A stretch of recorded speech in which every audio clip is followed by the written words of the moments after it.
안녕하세요, 여러분. 굿모닝 행정학 진행하는 여러분의 영리 최영희입니다. 자, 우리 어저께 조직론 시작했습니다. 우리 오늘은 조직 이론의 발전, 거시 조직 이론까지 내용들을 좀 들어가려고 하는데요.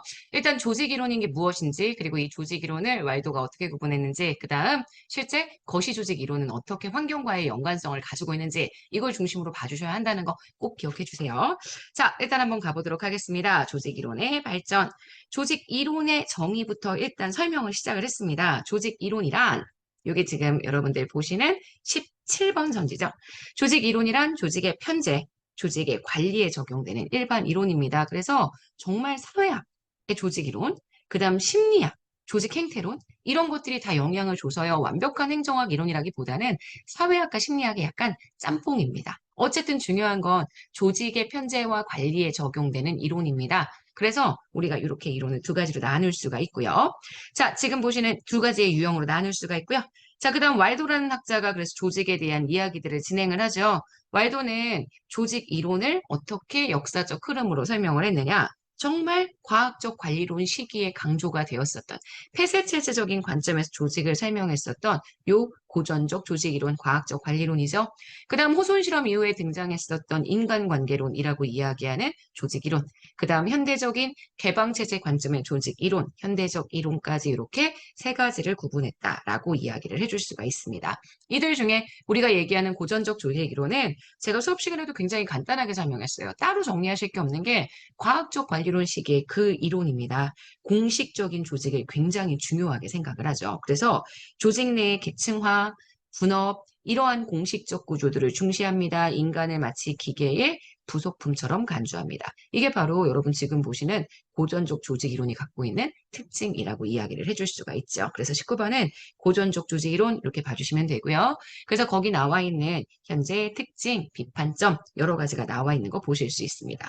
다음 페이지 넘어가시면 저희 신고전 조직 이론 나와 있죠.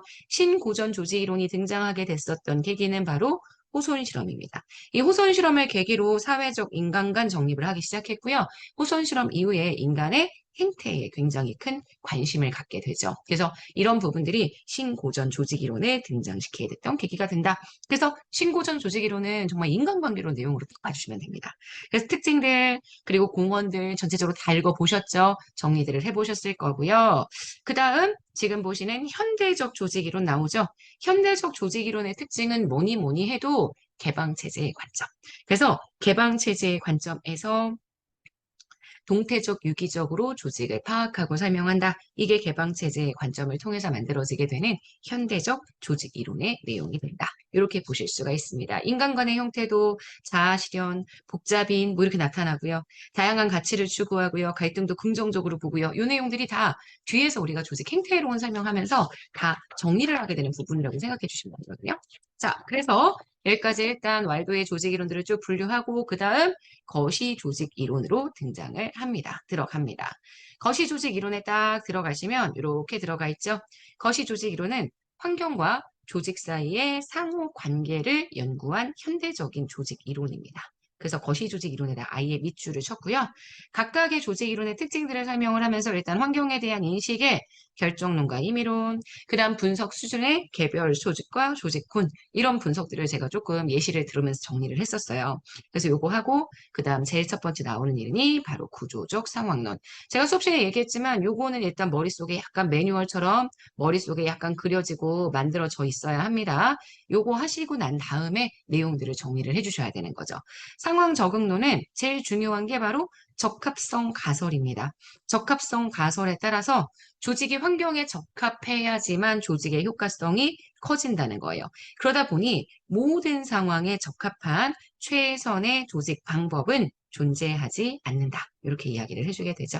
그래서 제가 여기다가 일단 적합성 가설의 밑을 치고요. 여기 특징들을 이렇게 해서 정리를 해봤습니다. 아이고, 정신없네요. 자, 특징들을 정리해봤습니다. 이렇게 해서 제가 내용들을 설명한 것들은 확인을 하실 수가 있을 거예요. 자, 그래서 지금 보시는 현재 23번이 이렇게 나와 있고요. 조직군 생태학 이론. 이게요, 이번 국가직 시험에 굉장히 어렵게 출제가 되었죠. 조직은요, 환경에 선택되는 과정이 너무나 중요합니다. 조직이 환경 변화로부터, 맥락으로부터 일단 첫 번째 변이되어 봅니다. 그래서 조직이 괜찮으면 환경이 조직을 선택합니다. 그러고 난 다음 보존되죠. 그래서 환경이 만약에 조직을 괜찮다고 생각하면 그 조직은 계속 가는데 환경이 조직을 괜찮다고 생각하지 않으면 그 조직은 사라지게 되죠. 그래서 지금 보시는 환경으로부터 선택을 받은 조직은 모두 다 비슷한 형태의 그러한 유사한 형태를 가지게 된다라고 얘기하고요. 이 변이가 계획적인 변화도 있지만 우연한 변화도 있다. 이게 이번 2023년 국가직에 출제가 되었던 내용이다. 제가 수업 시간에 말씀을 드렸었습니다. 자, 이렇게 들어가고요. 그 다음 들어가는 건 조직 경제학입니다. 조직 경제학은 조직이 만들어지는 이유를 대리손실, 그리고 거래 비용의 최소화. 요것 때문에 조직이 만들어진다라고 설명을 하죠. 그래서 조직 경제학에서 조직이 만들어지는 가장 기본 원인을 이 두 가지의 내용을 통해서 구분하고 있다라고 얘기해 줄 수 있고요. 자, 주인 대리인 이론에서요. 이론에 따르면 26번입니다. 성과에 대한 책임이 없이 대리인에게 만약에 재량을 부여한다. 그러면 지금 보시는 것처럼 성과에 대한 책임 없이 대리인에게 재량을 부여하게 되면 훨씬 대리 손실이 커진다라고 주장을 했다라는 거. 그래서 조직경제학의 특징들을 조금 설명을 하면서 주인 대리인 이론이라는 조직경제학의 한 영역을 좀 자세하게 설명했다라고 봐주시면 될 것 같아요. 자, 그 다음 거래비용 경제학 나와 있죠. 거래비용 경제학은 정말 무엇보다 거래비용을 어떻게 하면 최소화할 것이냐. 그래서 시장을 통해서 거래할 때 들어가는 거래비용이 만약에 조직을 구성하는 비용, 관료제의 조정 비용과 비교했을 때 거래비용이 관료제의 조정 비용보다 만약에 크다면 당연히 비용이 큰 쪽보다는 작은 쪽을 더 중요하게 생각을 할 거고요. 이 관료제의 조정 비용이 현재 적다면 조직을 형성해서 관료제 조정 비용으로 맞춰주게 된다. 이렇게 표현할 수 있습니다.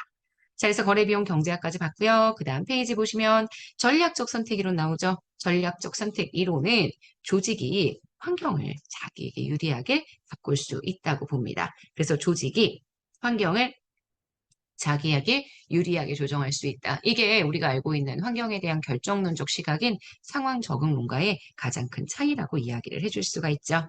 자, 자원 의존 이론에 어떤 조직도 이 자원 의존 이론도 전략적 선택 이론의 한 유형이라고 제가 얘기를 했습니다. 어떤 조직도 환경으로부터 필요로 하는 모든 자원을 획득하는 건 불가능하다. 그래서 결과적으로 자원의 제약이 있습니다. 하지만 그 자원의 제약을 이용하는 것 역시 관리자의 능력이다. 그래서 여기까지 같이 보셔야 돼요. 관리자가 조직의 핵심 능력을 바로 필수 불가결한 자원을 확보하고 유지하는 거라고 볼 수 있는데, 물론 상황이 제약되어 있죠. 하지만 그 상황의 제약을 해결하는 것 역시 누구의 능력이다. 관리자의 능력이라고 정리를 해주게 됩니다. 그래서 자원 의존 이론, 공동체 생태학 이론까지 쭉 보시게 되면 우리가 요 거시 조직 이론에 대한 전체적인 내용들은 마무리가 된다라고 봐주시면 될 것 같아요. 자, 여기까지 보시면 일단 챕터 1까지는 다 정리를 했습니다. 물론 진도를 조금 더 나가긴 했지만 일단 오늘 복습 스터디는 이 챕터 1까지만 정리를 하도록 하겠습니다. 챕터 2가 너무 양이 많아서요. 챕터 2도 좀 쪼개서 수업을 진행을 해야 될 것 같아요. 여러분 지치지 않고 잘 하고 계시는 거 맞죠?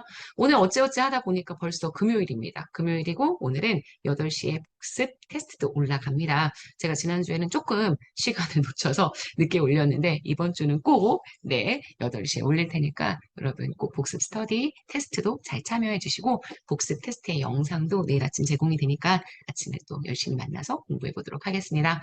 자, 불금 잘 보내시고요. 네, 그리고 불토에 또 만나도록 하죠. 자, 여러분 오늘 하루 정말 여러분 거고요. 내일 토요일 아침에 만나도록 하겠습니다. 여러분 안녕.